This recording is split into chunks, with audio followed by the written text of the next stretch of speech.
Queremos profundizar sobre los preparativos para este plebiscito de abril y para eso ya nos acompaña la presidenta del Partido Comunes, Javiera Toro. Javiera, bienvenida. Muchas gracias por estar con nosotros aquí en CNN Chile. Muchas gracias por la invitación.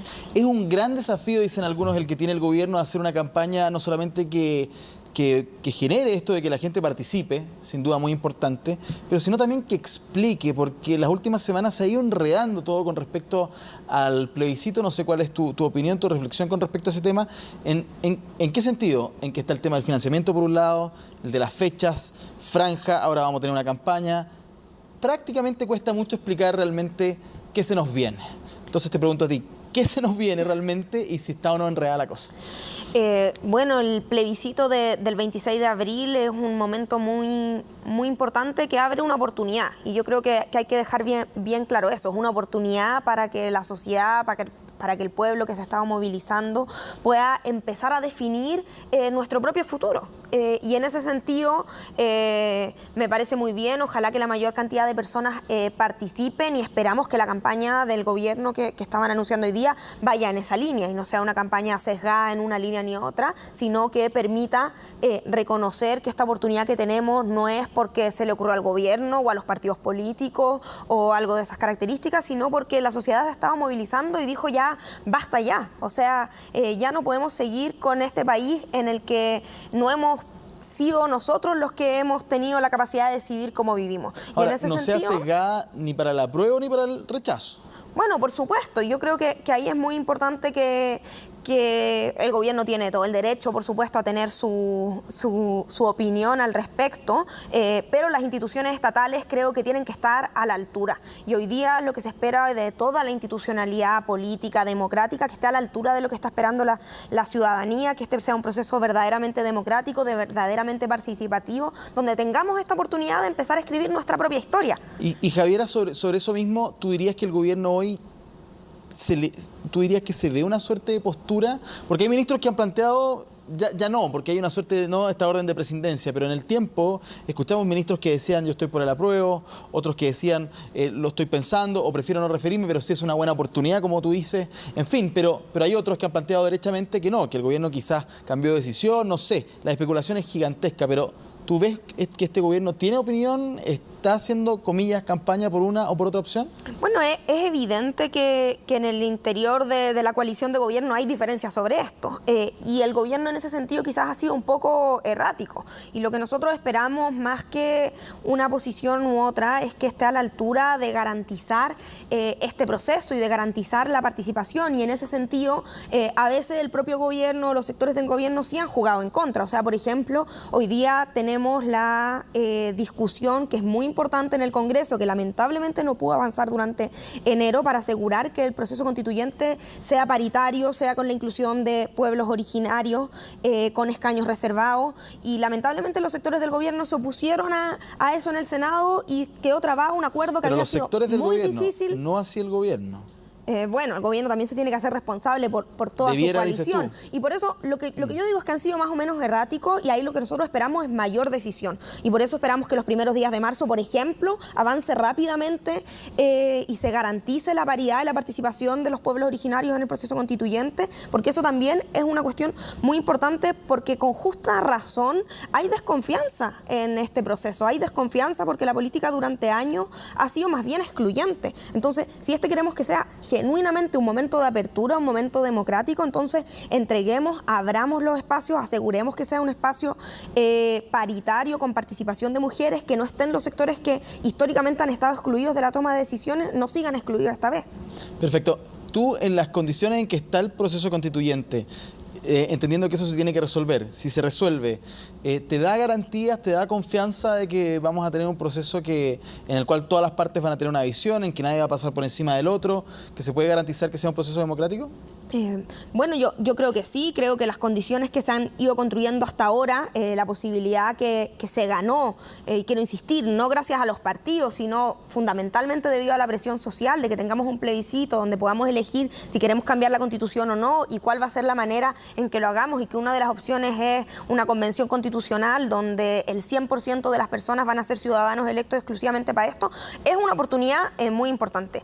Pero sin duda que esto siempre está en disputa y los procesos son son dinámicos. Hay sectores, no me cabe ninguna duda de que hay sectores que prefieren, al menos en la derecha, que esto no avance y que van a estar y van a seguir poniéndole trabas constantemente. Entonces, ahí lo que se requiere, yo creo, es de los sectores democráticos, un compromiso sustantivo para que esto realmente funcione, realmente sea inclusivo y que no vuelva a ser visto por la ciudadanía como un proceso en que finalmente la clase política se cerró y permitió una participación restringida, sino todo lo contrario, que se abra a la decisión democrática de manera definitiva, la posibilidad de escribir nuestra propia constitución y de empezar a cambiar nuestras propias vidas. ¿Sabes que te lo pregunto? Porque el tema es más sensible de lo que uno cree. Es importante que, por ejemplo, desde tu sector político tú digas que sí, que está la confianza, pero que hay que ser vigilante. ¿Se entiende? Está ahí el punto.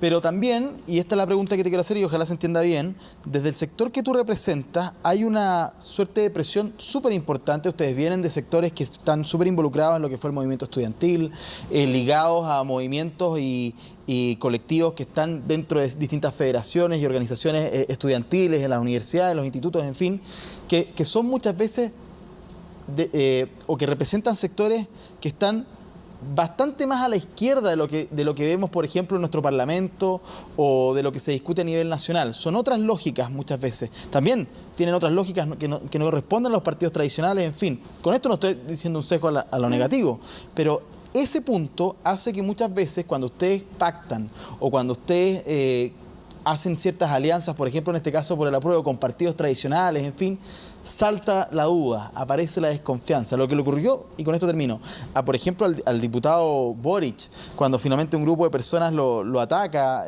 porque él fue parte de justamente este proceso con su firma y después se equivocaron o no, en fin, con una ley. Pero ¿me entiendes a lo que voy? Ustedes representan justamente un sector que está muy tironeado y que va a estar muy encima de ustedes con respecto a esto de si traicionan o no, con respecto de con quién pactan o no. ¿Cómo se hace política así?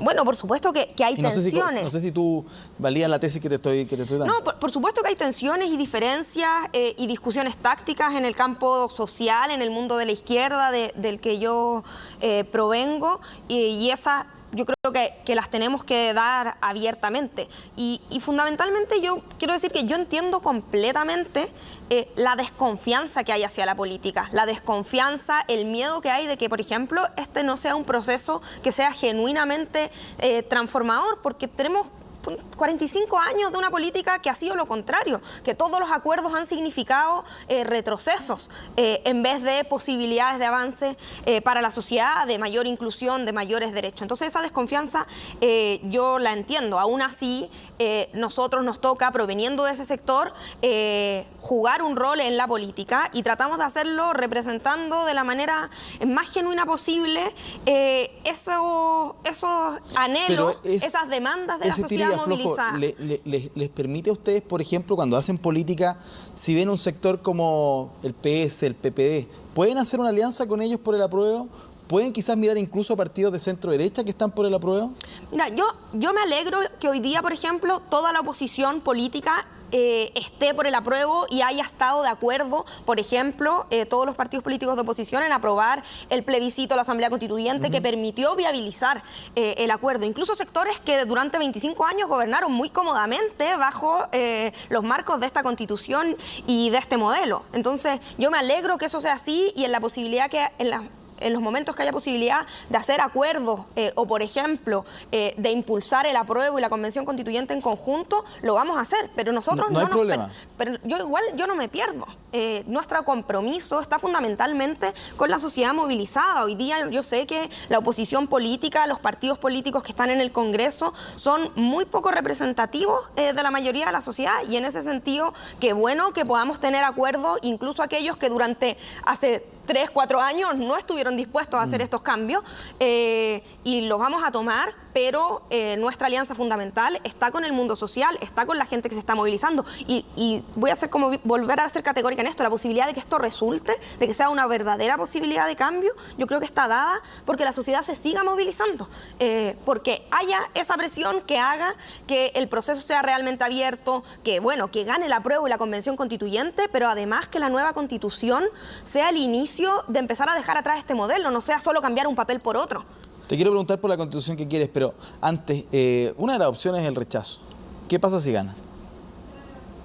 Porque tú me dices que queremos construir este país nuevo, perfecto, pero es una de las opciones. Bueno, por supuesto que es una de las opciones. Yo espero que no sea así. Tengo confianza de que hay una mayoría social por el apruebo, por cambiar la Constitución, y también aquí depende mucho cuántas personas van a ir a participar. Y por eso creo que hay que ganar la confianza en el proceso, justamente porque si hay desconfianza en él, si la mayoría de la sociedad prefiere quedarse en la casa y no ir a votar, es posible que a los sectores más reaccionarios que están por el rechazo puedan ganar, y en ese sentido necesitamos, no es una carrera ganada ni en ningún caso, necesitamos las más amplias alianzas para asegurar el apruebo, pero también la Convención Constitucional, porque si gana el apruebo y la Convención mixta, también vamos a tener una tensión importante.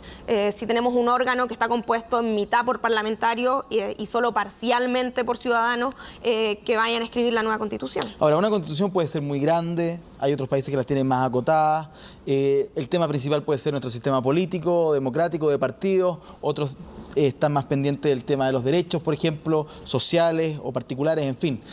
Dame una idea que para ti sea clave para entender por dónde va el cambio constitucional. Por supuesto, no nos dan el tiempo, ni mucho menos para entender todas las áreas, pero sí una idea, fuerza que tú dijeras que es importante para comunes, para tu sector, en el tema constitucional. Yo creo que es fundamental empezar a dejar atrás el neoliberalismo, y con eso quiero decir empezar a hacer retroceder al mercado que ha hecho negocios con los derechos más básicos, y eso es asegurar derechos sociales, asegurar las demandas que durante los últimos 15 años la política no pudo responder, como el derecho a la educación, el derecho a las pensiones, el derecho a la salud, pero es también empezar a pensar un nuevo modelo de desarrollo, y ese debate también tiene que estar. Yo creo que esas son las dos cuestiones más sustantivas que tienen que estar: derechos sociales y eliminar el negocio de ámbitos tan básicos de la vida, y comenzar a pensar un nuevo modelo de desarrollo más respetuoso con el medio ambiente, también una constitución que distribuya el poder. Y ahí hay un elemento del que a veces se discute menos, pero también hay que pensar cuál va a ser nuestro sistema político para que tengamos una democracia que sea más abierta y que no volvamos a un momento como el actual, en que la sociedad 15 años movilizándose y la respuesta que tiene es que la política es insensible, incapaz de responder a sus demandas, a sus anhelos. Y para eso, sí, más de una idea. Pero sin duda, bueno, es buen tiempo también de discusión si es que... Esa es la discusión que deberíamos estar dando, y por eso necesitamos que el proceso avance, porque la sociedad tiene derecho a dar esta discusión que durante 45 años no hemos podido dar. Perfecto. Javiera Toro, presidenta de Comunes, muchísimas gracias por estar con nosotros. Muchas gracias por la invitación.